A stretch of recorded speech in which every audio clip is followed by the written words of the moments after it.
Brynjar, sigur í hörkuleik á móti Danmörku í dag. Var þetta erfiðasta andstæðingur sem við fengið?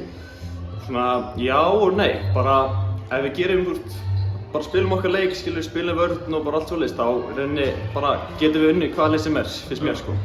Rosa djúpur hópur. Já. Þú veist, rosa mikil breidd í þessum hóp. Já, það er bara geta allir komið inn og bara skora fullt af stigum og gert bara spila góða vörn og svona. En í þessum leik, ég meina þetta svona fram og tilbaka, þið náðu góðum tökum á þessu í seinni hálfleik. Hvað að gerast hjá okkur á þínum mati sem að veldur því? Það er bara svona, við áttum okkur á því bara að við þurfum bara að vera svona solid í vörninni, við erum ekkert að vera að reyna að stela boltanum eða neitt svoleiðis, bara halda þið fyrir fram okkur og þá í rauninni er þetta ekki að gera neitt. Nei. Bara endar í einhverjum rugluðum skotum eða eitthvað svoleiðis. 3 sigrar í fyrstu 3 leikjunum. Þið þurfum vantarlega að koma grunn á jörðina fyrir næstu leiki, en það er Svíþjóð og Finnland, þetta eru hörku þjóðir, þetta ekki? Jú, þetta er bara, núna er stærstu leikin eftir, þannig að... Bestu þakkir Brynjar, Yes, gangi þér vel.